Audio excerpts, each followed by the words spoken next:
Hello, my name is Cipriano Rivera, and here for Physics 2325. The following problem will require me to analyze the collision between a bullet and a wooden block. The mass of the bullet and the velocity, as well as the mass of the block, will vary depending on my last name, provided by the table on the assignment paper provided.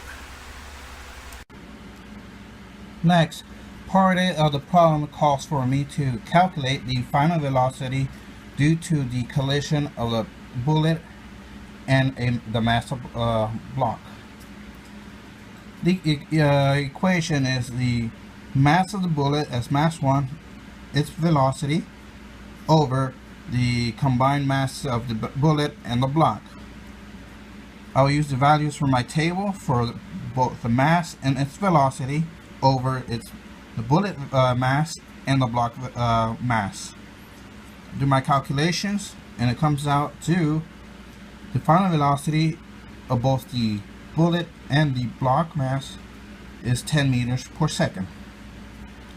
For part B, is asked to describe the type of collision that occurs between the bullet and the block.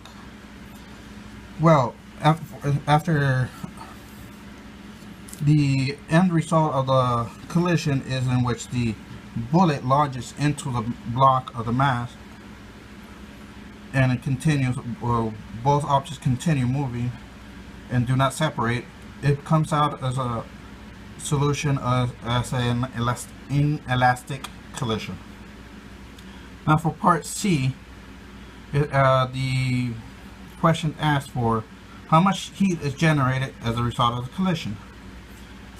Well, the equation used for this question is the heat Q equals the kinetic energy initial minus the kinetic energy final. The initial kinetic energy comes from the motion of the bullet and its velocity, so we plug in its value for this kinetic energy equation.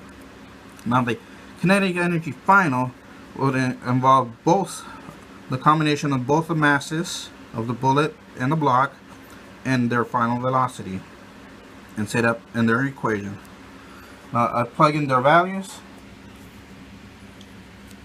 as per the tables and the previously solved equations values, and the heat that was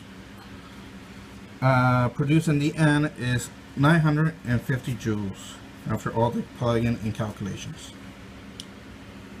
Now for part D, that's how much the change the temperature of the bullet and the bullet occurred. Well, the equation for this would be the delta T equals Q over Cm. Q was previously solved in C.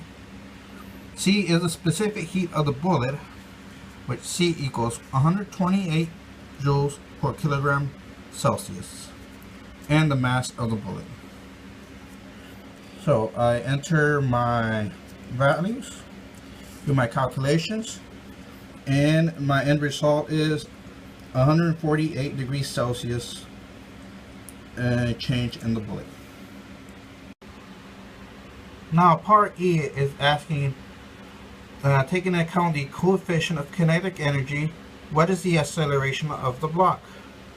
Well, drawing this block diagram, you have the block on top of a table, which is all friction. You see that all sum of the forces on the y-axis equals 0. On the y-axis, you have the normal force, in which the block is turned upward, and with the force of gravity with its mass going downward. So it ends up being normal force minus mass of times gravity equals 0. Rearrange it, normal force equals mass times gravity. But since the question is asking acceleration of the mass of block, we will be using the sum of forces on the y-axis, which equals mass times the acceleration. Now we're going to substitute the sum of all forces with the force of the gravity. Force of the friction. And this comes out to negative the coefficient of friction times mass and gravity equals mass acceleration. And both the masses on each side cancel out, and then our value is for coefficient of friction is 0.22. So we're going to plug in our equation, rearrange to solve for acceleration, plug in our values, and solve for acceleration, which comes out to negative 2.156 meters per second squared.